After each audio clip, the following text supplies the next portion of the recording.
I'm going to try this a little bit different this time. Not gaining much with talking to the actual government employees.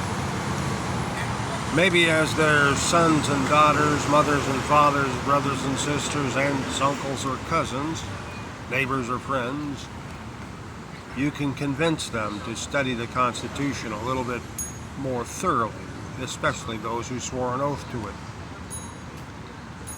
Because if you care anything about them, I ask you to remember the Nuremberg trials when Hitler's soldiers and police were put on trial for their crimes against humanity.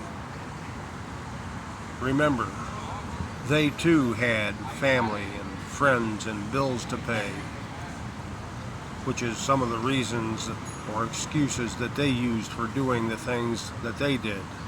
Same as your brothers and sisters, aunts, uncles, mothers and fathers, sons and daughters are using for doing the things they do that violate the Constitution and the rights of the citizens and people of these United States of America. There'll become an accounting one day, and those who are still alive will be tried for their violations against the Constitution.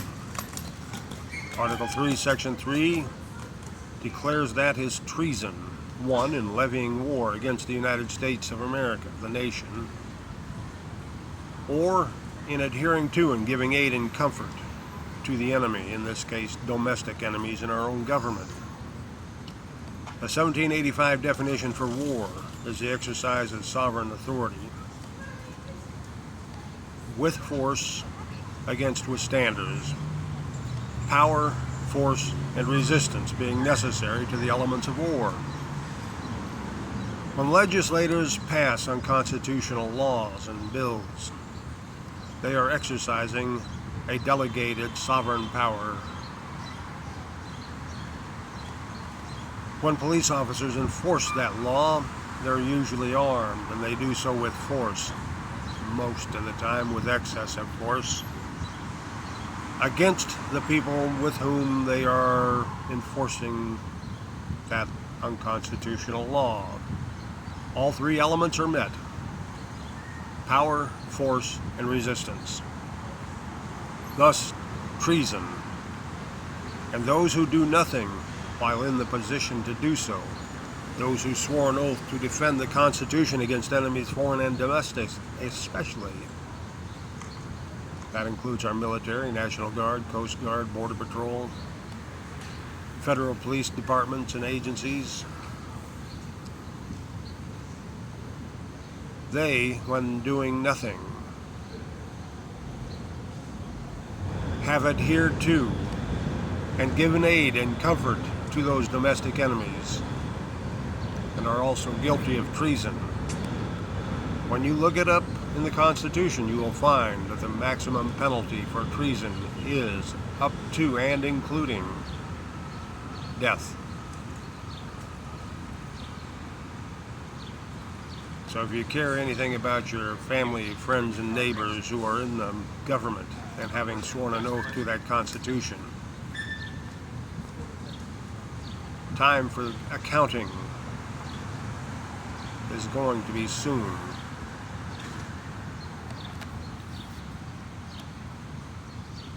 It came for Hitler and his people. It'll come for the United States and our people as well. We can correct it today. We can correct it this week. We can correct it this month, this year. But eventually the accounting and the bill will come due and payable in full on demand. The Constitution is there for a reason.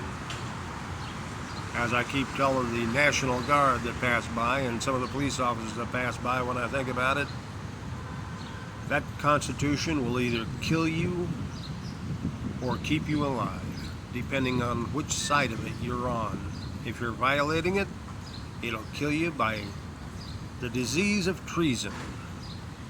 If you're on the right side of it, it will more than likely keep you alive, even if prison, because your superiors have violated the Constitution and you tried to hold them accountable.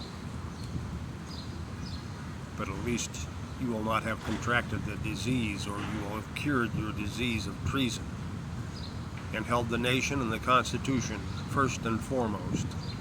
And in doing so, you have also protected your family